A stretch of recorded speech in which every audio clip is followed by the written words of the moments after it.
Muchas gracias por estar nuevamente con nosotros en una nueva edición de Conexión Vital, un programa de prevención y educación en salud. Recuerden que este programa no pretende reemplazar una consulta médica, es un programa que realmente quiere llegar a todos sus hogares para hacer prevención. Y pasan todas las especialidades médicas y universidades, la Universidad de Manizales, que nos brinda un gran apoyo con todos sus médicos para hacer esto en sus hogares, contarles lo que estamos viendo a diario en nuestra consulta, lo que he resumido en mi libro Las 100 enfermedades más frecuentes, y en su revés el segundo libro, Cómo hacer de la cocina una farmacia, un libro que ustedes consiguen en la Librería Nacional, en Panamericana, en aeropuertos, en tiendas naturistas. Y así, continuar con esa labor educativa, libros, radios, televisión, eso es lo que hacemos con todos nuestros profesionales en el Parque de la Salud. Y hablar de estos procesos patológicos más frecuentes, y hoy les vamos a hablar de un proceso que es supremamente comentado por ustedes, perdónenme, mal manejado muchas veces, mal diagnosticado, mal interpretado, y son nuestros estados emocionales, entre esos la depresión. Y para muchos de ustedes decir, yo tengo depresión, pues cada uno lo interpreta, depresión, las situaciones de las personas.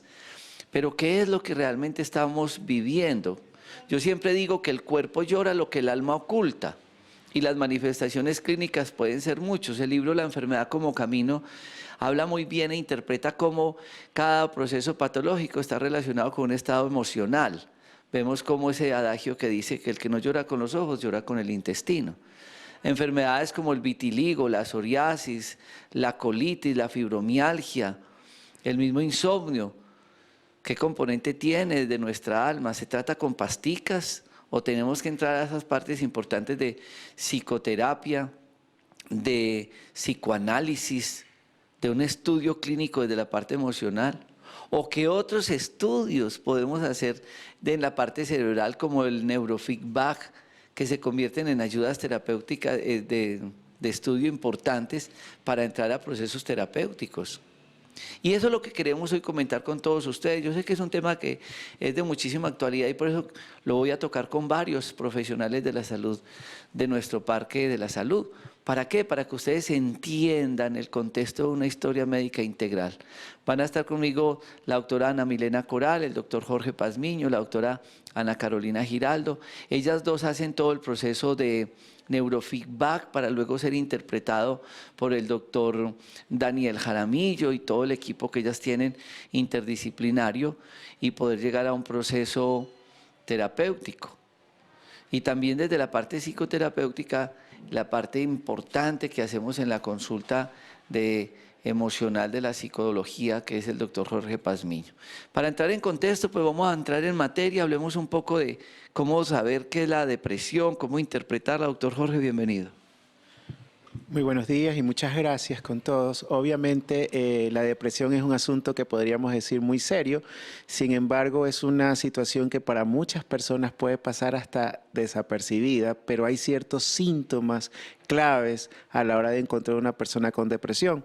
Entre ellas, pues la persona comienza a aislarse, la persona comienza a dormir excesivamente. A veces la depresión también ocurre en que la persona comienza a comer excesivamente. En muchas ocasiones vamos a encontrar muchos cambios de humor, estados de ánimo, pero lo más importante es que hay que saber que hay una energía en la persona. Una depresión no es otra cosa que una energía que en lugar de expulsarse hacia afuera con una agresión hacia los demás, es una energía que va hacia adentro y comienza a hacerse daño hacia sí mismo. Entonces, una de las claves para poder resolver una depresión es hacer que la energía circule. Nuestro sistema nervioso central siempre está recibiendo instrucciones y el problema es que tiene malos usuarios, es decir, tiene personas que no saben usar el sistema nervioso central ni el cerebro y precisamente por eso ocurre la depresión, a veces por traumas, a veces por aprendizajes. El niño siempre está viendo lo que hacen los padres y los niños aprenden a deprimirse. Ellos nacen con una súper alegría, con un súper entusiasmo, porque casi nunca se puede escuchar a un niño, uy, qué triste estoy hoy, uy, qué estrés que hay, ¿no? Simplemente aprendió eso de los padres. Entonces es muy importante darse cuenta que puede haber niños que tengan síntomas de depresión, jóvenes e incluso adultos. En la tercera edad es uno de los momentos en que se puede percibir mucha depresión por temas de abandono, por sentirse de que ya cumplieron su etapa y que tal vez esta etapa ¿Qué es lo que viene? Pero precisamente la ayuda terapéutica hace que se abran los ojos y se den cuenta que realmente la tercera edad no tiene soledad, sino que tiene la edad del sol, donde uno puede de alguna manera contribuir con los demás. La depresión es algo muy serio, pero también es muy fácil de arreglar si sabemos cómo. ¿Saben cuáles son uno de los problemas grandes que tenemos con la depresión? Que ustedes en sus casas dicen, yo salgo de esta, sin ayuda, sin un acompañamiento. Y yo recuerdo mucho un gran amigo que me decía, Jorge, estoy muy deprimido, estoy muy mal. Y consultó muchas veces a muchas partes y ese paciente tuvo que haber sido hospitalizado porque después la noticia fue que se había suicidado. Y como una persona en un estado emocional, no le pongamos título, depresión, no. La persona está aburrida, se encerró, algo le está pasando en la parte emocional, lo encontramos triste, llorando y demás. Necesita un diagnóstico, necesita una historia, necesita un análisis. La doctora Ana Milena Coral y Carolina Giraldo, ellas han trabajado en servicios de psiquiatría y por eso hemos desarrollado un proyecto muy importante en nuestro Parque de la Salud, acompañado de un residente de último grado en psiquiatría, el doctor Daniel Jaramillo, para poder mirar un contexto diferente desde la psicoterapia y desde la psiquiatría. ¿Cuáles son esas experiencias, vivencias? ¿Por qué llegan ustedes a desarrollar este proyecto? ¿Por qué se unen ustedes tres para mirar ese concepto integral del paciente desde la parte médica? Porque ustedes son médicos cirujanos, pero también desde la parte del alma y desde la psicoterapia y de la psiquiatría, doctora Ana Milena. Bueno, un saludo muy especial a todos los televidentes. Nuestro proyecto ha sido enfocado principalmente a la parte del área mental. Con respecto a la depresión, nosotros vemos que es uno de los trastornos del ánimo más frecuente, tanto en nuestra región como en el mundo. Se estima que es la segunda causa de muerte y de incapacidad también en el planeta. Y es algo que ha sido subdiagnosticado, también algo que ha sido, la gente consulta muy poco, las personas consultan por otros motivos, pueden ser dolor crónico, problemas gastrointestinales, incluso problemas cardíacos, y son personas multiconsultantes, siempre están consultando por alguna razón diferente a la del estado de ánimo. Para hacer el diagnóstico tenemos primero que tener en cuenta los antecedentes, una historia clínica, debe ser valorado por un médico, también puede ser valorado por un psicólogo, pero pienso que es una gran relevancia que el clínico, el médico, primero descarte una enfermedad orgánica, ya que hay muchas enfermedades que pueden producir síntomas anímicos como la depresión. Usted acaba de tocar un tema bien importante. Yo voy a ir a corte comerciales porque ya estamos entrando en materia en un proceso muy grande que es la historia clínica. Porque ustedes sí pueden decir, sí, yo tengo depresión, me siento en esta situación, en la otra y demás. ¿Con cuál historia clínica? ¿Con cuál patología de base? ¿Será que es que la depresión es la manifestación de algo? Aquí al frente tengo un paciente que está en la limpieza de colon y la esposa decía, es que él se siente muy mal porque cuando ve el dolor en sus pies y siente que no puede hacer sus actividades físicas, lo lleva a la depresión. ¿Qué fue primero, el huevo o la gallina? Y eso es lo que vamos a interpretar ahora después de este corte de comerciales. Ya volvemos.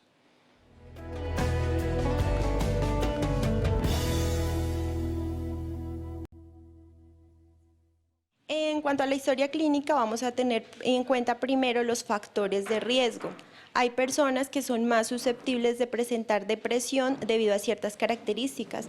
Una de ellas es la historia personal de depresión, es decir, que ya haya presentado una depresión en el pasado, ya sea que haya recibido tratamiento o que no haya sido diagnosticada por un profesional.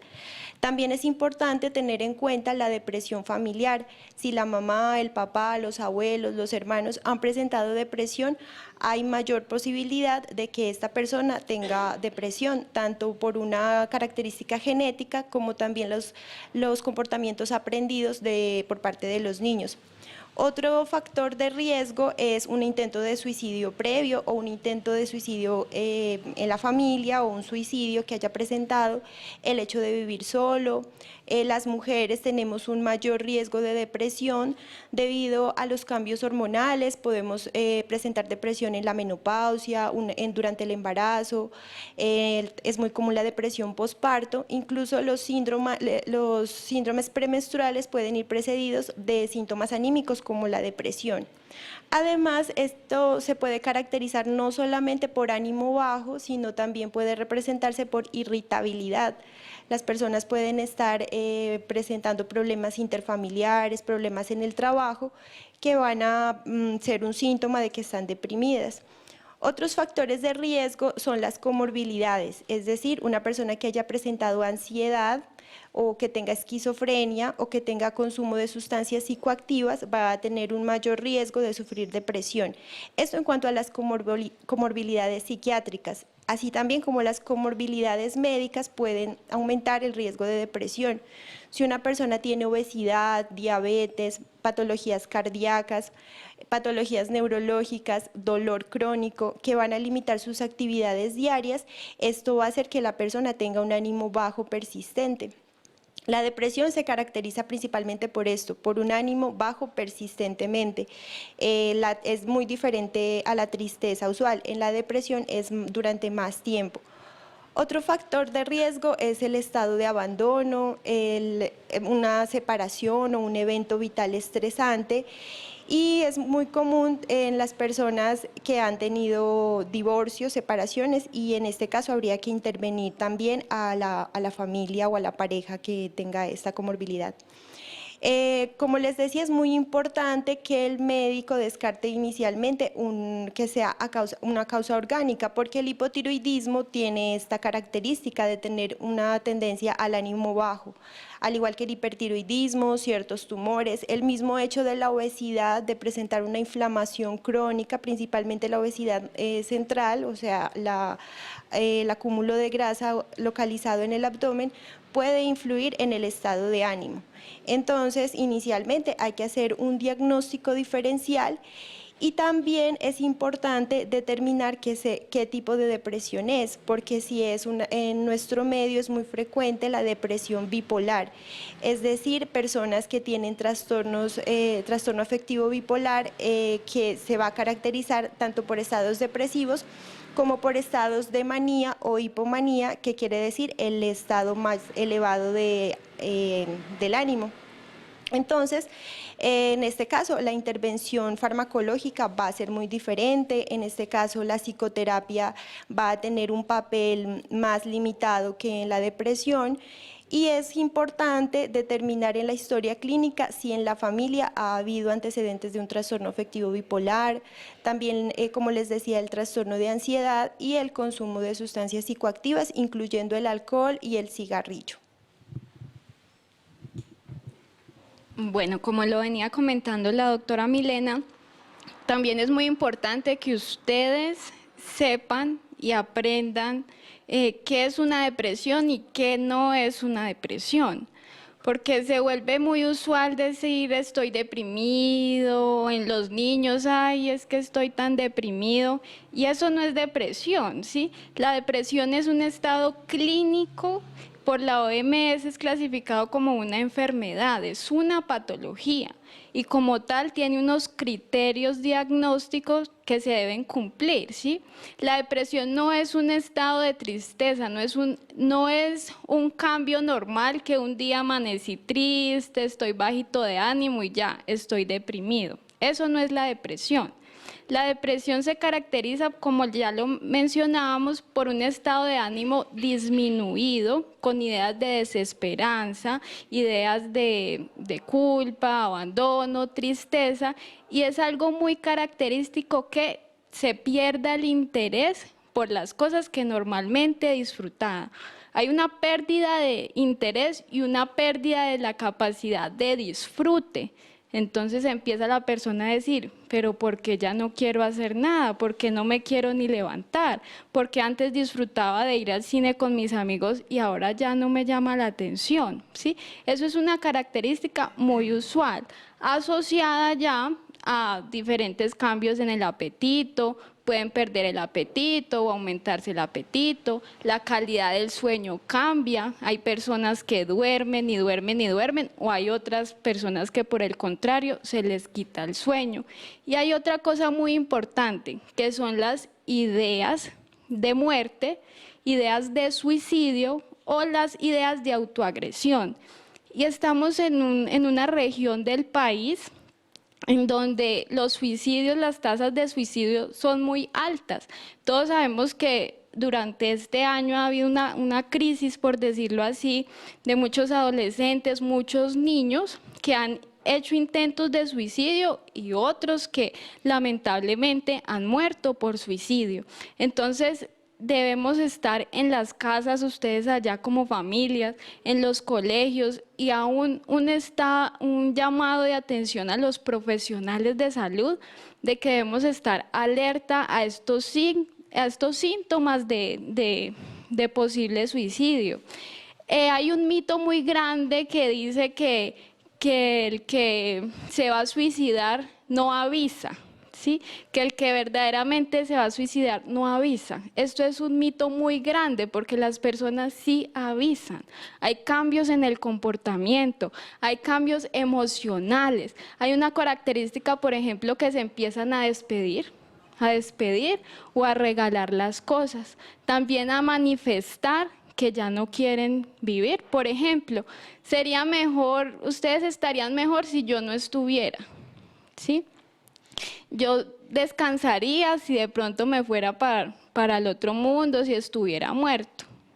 Esas son cosas que todos, no solo el personal médico, sino es un llamado a toda la sociedad para que estemos atentos a estos cambios, porque sí se pueden prevenir. El 80% de personas que se han suicidado han manifestado algún cambio, solo que no hemos estado atentos a este tipo de comportamientos. Excelente, me quedé pensando en la frase de si yo no estuviera, ¿cierto? A mí me gusta pensar que la depresión, que es un estado de ánimo, ¿sí? Tiene que ver mucho con la capacidad de nosotros de darnos cuenta, así como decía Facundo Cabral, pues no estás del todo deprimido, tal vez estás distraído, tal vez distraído de las cosas buenas que tiene la vida. Entonces es muy importante que todos nosotros tomemos conciencia que cambiar la depresión tiene su proceso y que ese proceso comienza con nuestra forma de pensar. La verdadera libertad de nosotros está en darnos cuenta que nosotros podemos cambiar nuestra forma de pensar. Así que ánimo para lograr eso. La depresión se puede cambiar y precisamente con la ayuda de todos los profesionales se puede lograr.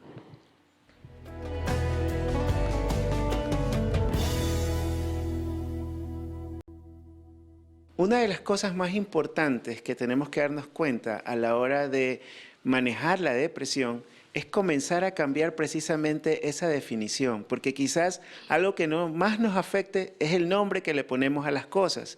Si de repente nosotros a la depresión le sumamos que el médico me dijo, es que usted tiene depresión, probablemente ya el etiquetarnos hace que nosotros comencemos a comportarnos como una persona deprimida. Entonces, la clave, si queremos hacer un cambio en el estado de ánimo bajo, que hay que diferenciarlo entre la depresión, que ya es estar de alguna manera crónica en ese estado de ánimo bajo, a simplemente estar por alguna noticia, estar triste o melancólico por algún tipo de recuerdo, lo cual es muy importante, aprender a diferenciar lo que es una información errónea de lo que es precisamente una información que sea vital para nuestra vida. Esta es la clave para aprender a protegernos de la depresión. Yo siempre digo, comparen su cerebro y su sistema nervioso central con una biocomputadora.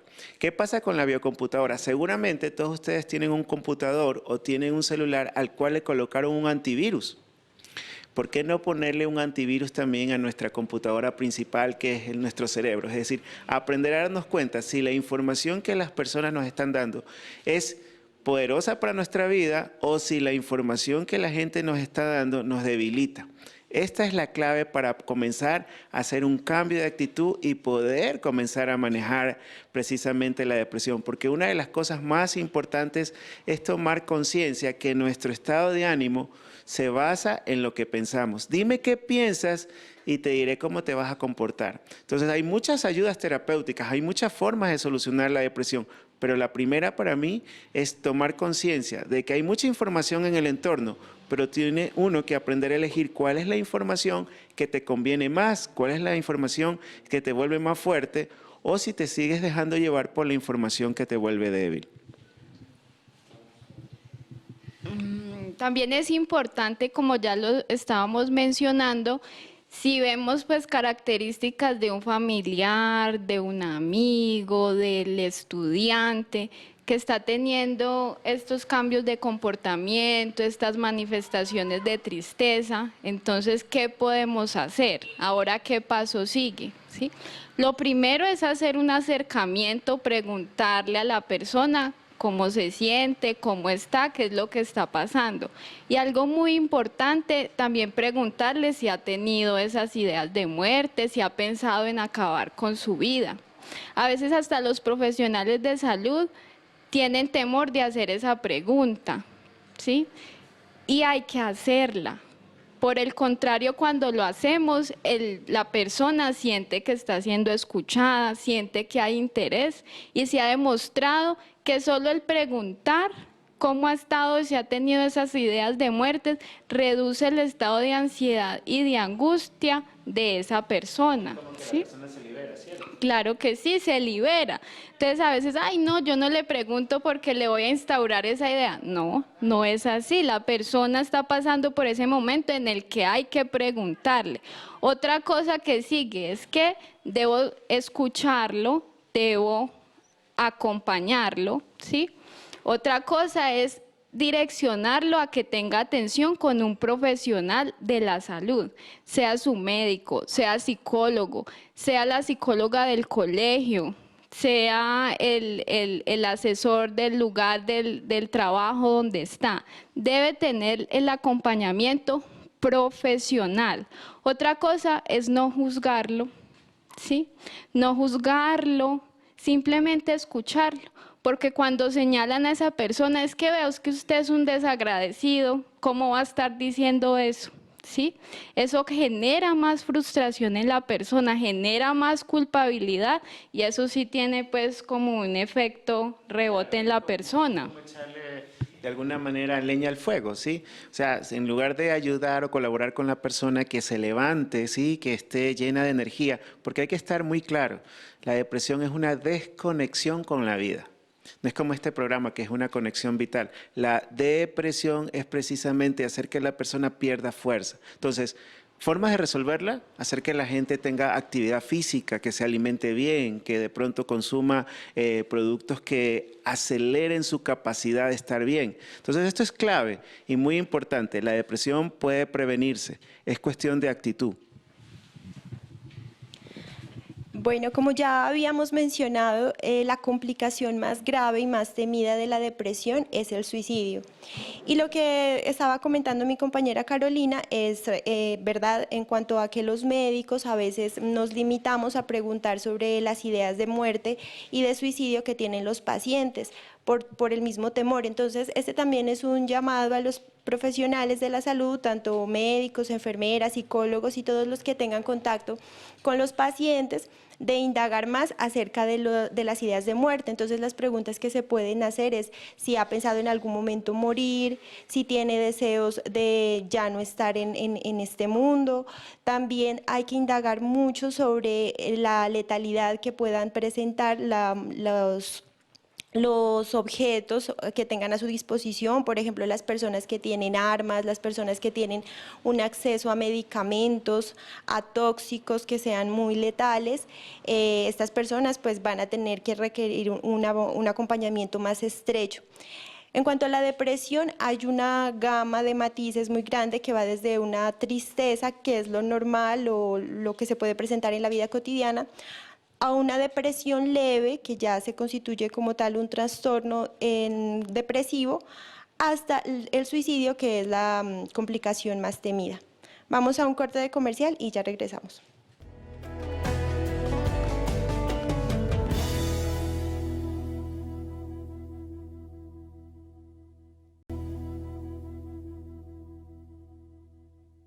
Después de haber hecho todo este recorrido por todo ese proceso como de signos y síntomas de alarma que ustedes deben de tener presente, tenemos que entrar a hacer un análisis. Claro, el doctor Jorge Pazmiño es nuestro psicoterapeuta y hace toda esa parte de consulta del alma, además de psicoanálisis y demás. Pero los pacientes son comentados en grupo, como tratamos de hacer todo nuestro Parque de la Salud, por donde yo insisto en lo que decía Don Quijote en sus libros, una sola golondrina no hace verano. Acá decimos 4 ojos ven más que 2. Y por eso tratamos de ver el paciente en grupo, de analizarlo en equipo, porque pasan por donde el doctor Jorge Pazmiño, luego de la consulta médica, también pasan por la doctora Carolina, la doctora Ana Milena y después por psiquiatría y demás, pero hay métodos, estudios y tratamientos. Pero hablemos un poco de los métodos diagnósticos y terapias que se pueden utilizar, doctora Ana Milena Coral.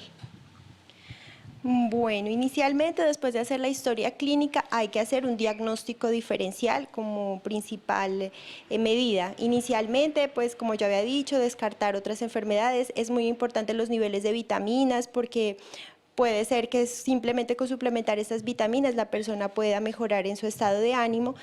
Y nosotros contamos con una herramienta que es muy útil, que es el mapeo cerebral. El mapeo cerebral es una herramienta que nos permite hacer un diagnóstico diferencial y reconocer si realmente la persona está teniendo una depresión o un trastorno de ansiedad, o si es más un problema de insomnio, un problema de trastorno del sueño. O también puede ser una persona que tiene desconcentración, problemas con la memoria, y esto puede estar generando unos síntomas que simulan ser un trastorno depresivo. La historia clínica es algo muy importante, pero estas ayudas diagnósticas nos permiten saber cómo está el cerebro de manera eléctrica a través de ciertas redes neuronales que se van tejiendo a lo largo de los años mediante nuestros pensamientos y sentimientos, y esto va a determinar en gran medida cuál es el tratamiento idóneo de cada persona. Con este mapeo cerebral nosotros podemos identificar el nivel de depresión o de ansiedad en el que está la persona, a qué nivel en cuanto a porcentaje con respecto a una población normal se puede encontrar, ya que el tratamiento va a depender en gran medida en cuanto a la severidad de la depresión. No es lo mismo una persona que presenta una depresión leve, donde inicialmente se están instaurando los síntomas, que inicialmente incluso no necesariamente puede ser ánimo bajo, sino irritabilidad, pero que va a empezar a impactar en diferentes ámbitos de su vida, ya sea en el ámbito laboral, a disminuir el consumo de alimentos o aumentarlo. También los trastornos de sueño son muy frecuentes. Muchas personas consultan por insomnio y también porque duermen mucho, porque se sienten cansados, y realmente esto es una manifestación de síntomas depresivos. Entonces el mapeo cerebral nos permite profundizar, indagar más objetivamente cómo está el cerebro eléctricamente, ya de una manera también en qué sitio del cerebro se encuentra la alteración, y definir si en algún caso puede ser una ansiedad lo que está confundiéndose como síntomas depresivos, ya que la ansiedad puede generar una actividad eléctrica cerebral muy aumentada que la persona lo va a percibir como una fatigabilidad. Si el cerebro todo el tiempo está muy activo, muy alerta, en cuanto a estrés, la persona se va a sentir fatigada a lo largo del día. Y es por eso que a muchas personas después de las 4, 5, 6 de la tarde, donde ya tienen una baja capacidad de respuesta, pueden tomar decisiones equivocadas. Entonces, por eso es muy importante el mapeo cerebral, para saber en qué nivel se encuentra la persona, en qué nivel de porcentaje, y si realmente se trata de una depresión o está asociado a otra comorbilidad. Esto también con el uso de las ayudas diagnósticas paraclínicas, como niveles de vitamina D, niveles de vitamina B12, TSH para mirar si hay hipotiroidismo o hipertiroidismo, también el hemograma para definir si hay una anemia, ya que todas estas sintomatologías pueden semejar o simular un trastorno depresivo que realmente no necesitaría como tal un antidepresivo, y puede beneficiarse de la correspondiente tratamiento a lo que se haya diagnosticado. Buenísima esa nota. ¿Saben por qué? Porque es que ustedes van a un laboratorio parcial de orina, coprológico, un examen a ver si tengo anemia, hágame uno a ver si tengo el azúcar alta. Sí, esos exámenes son muy importantes, pero son muy básicos. ¿Saben que es el mismo cuento que tenemos acá con el examen ginecológico? Citología, muy básica. Con colposcopia y ecografía transvaginal y examen de seno y cita con ginecóloga completo. ¿Y sabe qué está diciendo la doctora Ana Carolina, Ana Milena? Si ustedes tienen cualquiera de esos síntomas, tiroides, vitamina B12, vitamina D de dedo, 3 exámenes que son fundamentales, todos los de tiroides adicionalmente. Y no es únicamente la TSH, no, T4 libre y los anticuerpos de tiroides, todo eso hay que hacerlo, porque es que muchos pacientes están siendo medicados innecesariamente. ¿Y saben por qué? Porque nos hicieron unos exámenes y llevan 2 y 3 años tomando antidepresivos y resulta que tiene una deficiencia de vitaminas. Triste, ¿no? Doctora Carolina Giraldo, ¿cómo resumiría? Porque en nuestra revista hay un capítulo que ustedes escribieron sobre el neurofeedback. ¿Cómo lo resumiríamos para todos los televidentes? Esa revista ustedes la consiguen sin ningún costo en todas las tiendas naturistas y en muchas droguerías y demás, o las pueden buscar también en Facebook, YouTube, Instagram. Bueno, partimos de que el neurofeedback es una técnica de entrenamiento cerebral y dentro de muchos ahora avances científicos de la neurotecnología para mejorar muchos síntomas neurológicos y psicológicos. El inicio del neurofeedback es la realización del mapeo cerebral que ya nos estaba comentando la doctora Milena, en donde establecemos cómo está ese patrón eléctrico cerebral. Vemos todo lo emocional y vemos también todo lo cognitivo. Partimos de ahí al ver en qué área, en qué lóbulo cerebral es donde hay más desregulación de estas ondas cerebrales. Si están muy aumentadas, si están muy disminuidas, y vamos a entrar a equilibrar estas ondas por medio del entrenamiento que es el neurofeedback. Después de este corte comercial les vamos a continuar explicando acerca de esta técnica.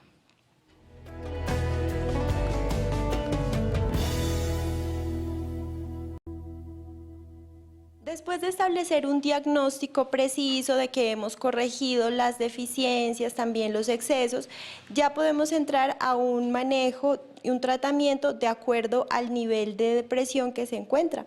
Entonces, cuando es una depresión leve, vamos a empezar por los cambios de hábitos, también existe la psicoterapia. En depresión leve no se recomienda antidepresivos según la Guía de Práctica Clínica Colombiana. Y nosotros tenemos varias herramientas que nos pueden ayudar a mejorar los síntomas depresivos.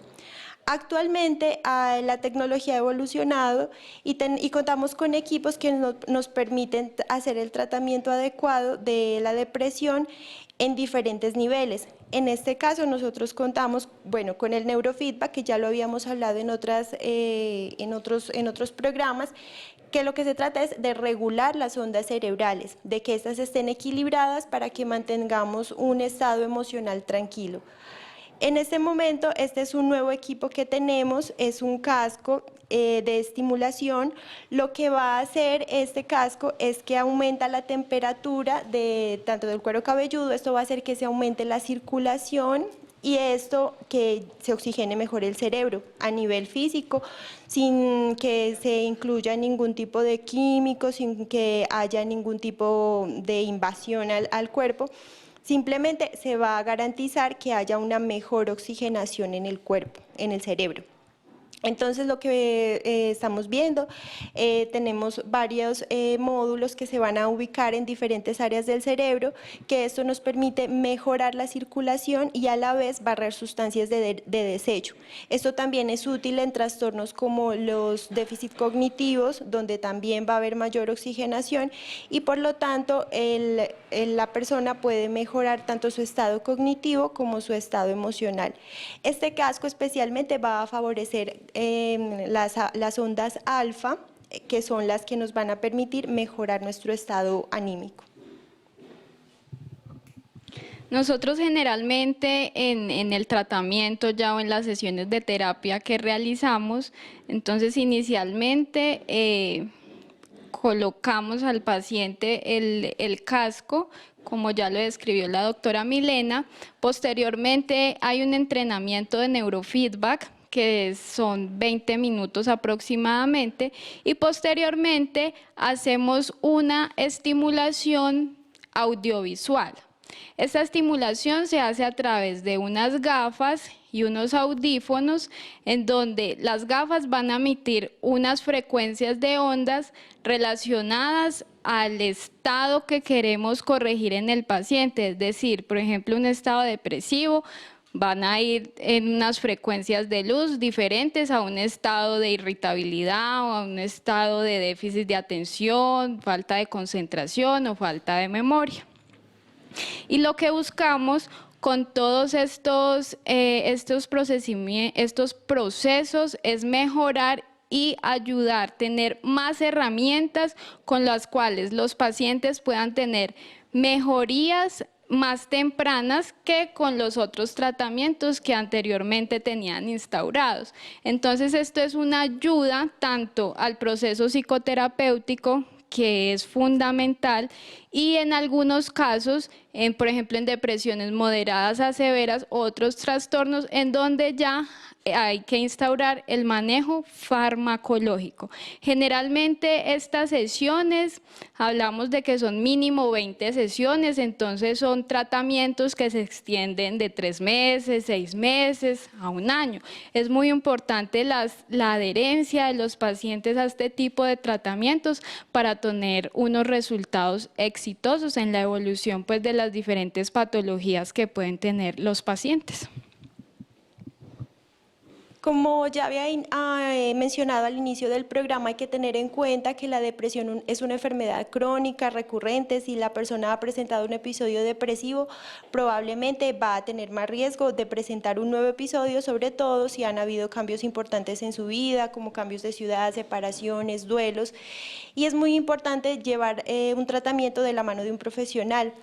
Estos tratamientos no son tratamientos que duren poco tiempo, independientemente del tratamiento que sea, ya sea un tratamiento farmacológico, un tratamiento psicoterapéutico, un tratamiento con neurofeedback, va a haber un mínimo de sesiones que se deben de realizar. En el caso de los fármacos, los tratamientos inician su efecto después de 2 semanas de uso, entonces las personas que están iniciando un tratamiento farmacológico deben de tener en cuenta que no deben suspenderlo inicialmente si no ven una mejoría, ya que esto es lo que tarda. En el caso del neurofeedback, las mejorías se van a ver a partir de las 8 sesiones.